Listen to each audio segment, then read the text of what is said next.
এক সপ্তাহের মধ্যে ৯৯ বার ভূমিকম্প।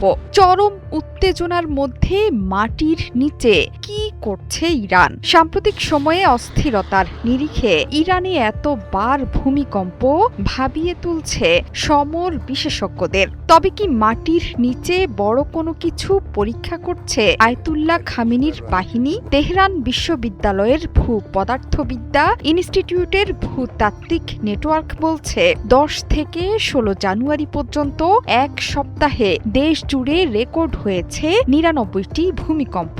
ওয়ালটন বিএলডিসি ফ্যান খরচ বাঁচে ৬৫% পর্যন্ত। ওয়ালটন বিএলডিসি ফ্যান ছড়ায় স্বস্তির সবুজ হাওয়া।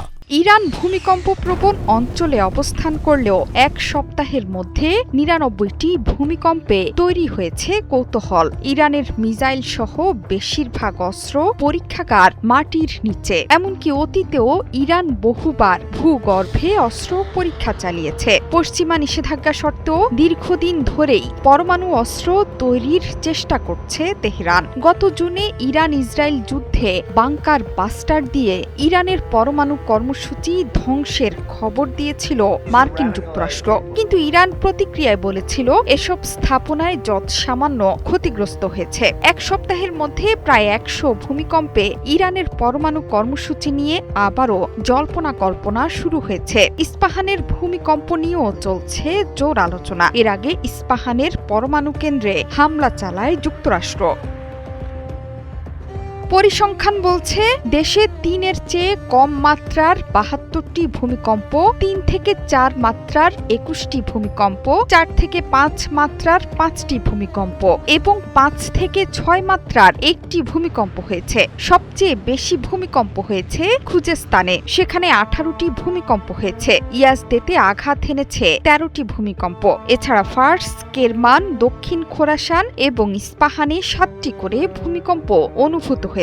গত ১৩ জানুয়ারি ৫.৩ মাত্রার একটি ভূমিকম্প হয়েছিল ইয়াজদেতে। একই সময়ে তেহরানেও ভূমিকম্প অনুভূত হয়েছিল। তেহরান বিশ্ববিদ্যালয়ের ভূপদার্থবিদ্যা ইনস্টিটিউটের ভূকম্পন নেটওয়ার্কের তথ্যমতে ২০২৪-এর মার্চ থেকে ২০২৫-এর মার্চ পর্যন্ত দেশ জুড়ে মোট ৬,২৭২টি ভূমিকম্প রেকর্ড হয়েছে। এগুলোর মধ্যে ১৫০টি ছিল রিক্টার স্কেলে ৪-এর বেশি। এছাড়া ৪.৫ মাত্রার ৫টি ভূমিকম্প অনুভূত হয়েছে ইরানে।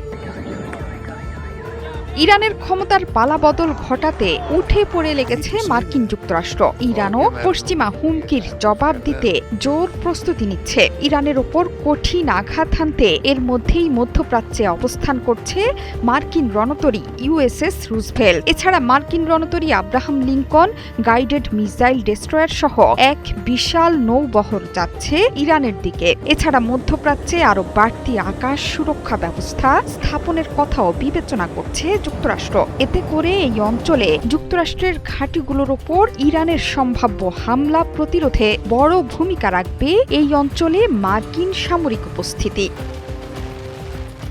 জোহরা চৌধুরী সেতু, ৭১।